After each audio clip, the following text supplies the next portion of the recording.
Here we go. This time, come on. Come on.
How does God provide for us? Let's see what His Word says about that. From sorrow to sorrow. Isaiah the prophet in chapter 54, 1-8. Sing, barren woman, you who never bore a child. Burst into song, shout for joy, you who were never in labor. 'Cause more are the children of desolate woman than of her who is a husband, says the Lord. Enlarge the place of your tent, stretch your tent curtains wide, do not hold back. Lengthen your cords, strengthen your stakes, for you spread out to the right and to the left. The sends for distressed nations and settle in desolate cities. Who was this barren woman? This barren woman is a metaphor for Jerusalem, and Jerusalem represents Israel, particularly during the exile. Isaiah described the city as a childless, husbandless woman who had suffered a great deed, death. Widows without family were left destitute, and were often held in contempt. Like a widow or a deserted wife, God's people had nothing. Enlarge the place of your tent, stretch curtains wide, do not hold back. Lengthen your cords, strengthen your stakes. How would this tent be enlarged? Since people lived in houses during Isaiah's day, this image from nomadic life suggests that the promise to Abraham and his family are in view. Some think this refers to the enlargement of the family tent by adding skins, or stretching the present fabric. Lengthen the cords, others think that this refers to setting up a new, bigger tent. Either way, God was promising to enlarge the nation as the exiles return. Alright. Your Maker is your husband, the Lord of hosts is His name, and the Holy One of Israel is your Redeemer, the God of the whole earth He is called. Who called Israel God, the God of all the earth? Only the people of God. who had heard the message of the prophets, would know that the Lord was truly the God of all the earth. Most people did not have much respect for the God of Israel because he could not be seen. While their own idols were visible, those who acknowledged that Israel's God's name is a part of God's people. Alright. Believe in Jesus Christ, King Jesus, be part of God's family. For a brief moment, deserted but with great compassion, I will gather you. In overflowing anger for a moment, I hid my face from you. But with everlasting love, I will have compassion on you, says the Lord, your Redeemer. What are the limits of God's patience? Find out in the next video. Be well, be swell, honor King Jesus.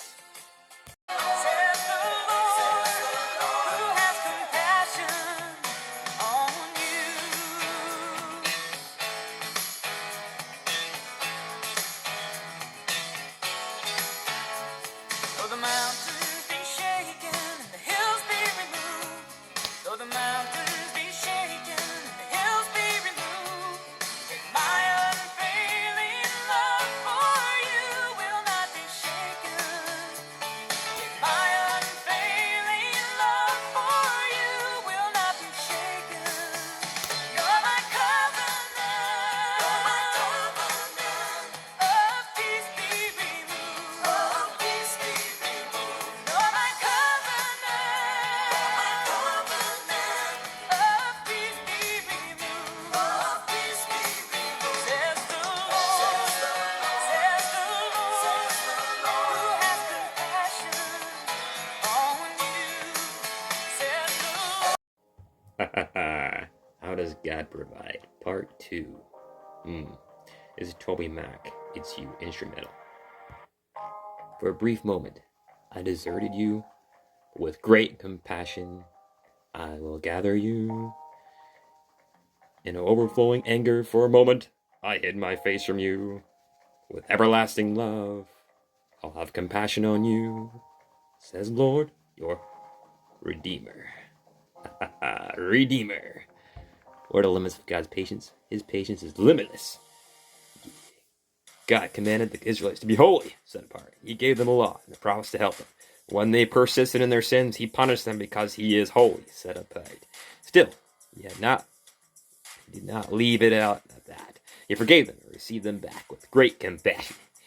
Yeah, through Christ, forgiveness is still available to today. Anyone who believes in him. See Acts 10:43 to confirm. This is the waters of Noah unto me, for as I have sworn that the waters of Noah should no more go over the earth, so I have sworn I would not be angry with you, nor rebuke you.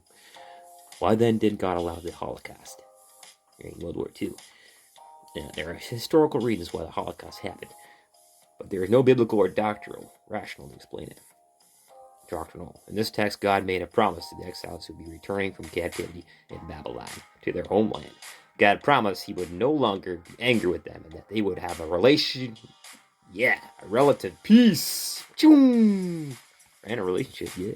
It was not necessarily a guarantee of permanent peace, though. Seek peace. Indeed, they shall surely assemble, but not because of me.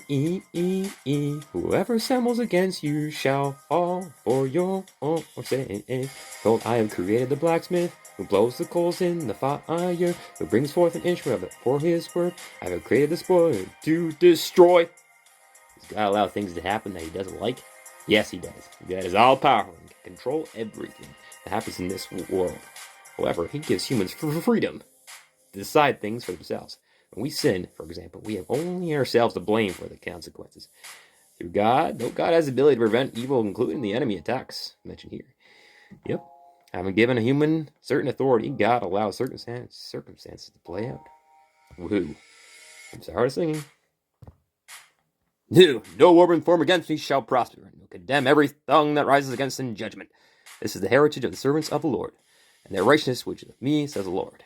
I know what happens next. What's it all about? King Jesus. Honor King Jesus. Yeah.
Alright.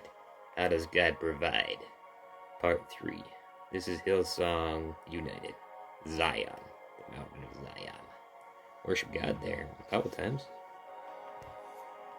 No weapon that is formed against you will prosper. You will condemn every tongue that rises against you in judgment. This is the heritage of the servants of the Lord, and their righteousness which is of me, says the Lord. Well, what is God promising here? Two things, primarily. A period when great trouble will come upon to God's people. And two, a later time when the problems will end and God will once again bless his people. The images in this chapter vividly shows the contrast. Nearly deserted, Jerusalem will again be full of people and will go from poverty to wealth, humiliation to respect, weakness to power, captivity to freedom. These predictions were fulfilled to some extent, even when Jerusalem fell to the Babylonians, and when the exiles returned to Jerusalem, first under Shashabarzar, and later during the time of Ezra and Nehemiah.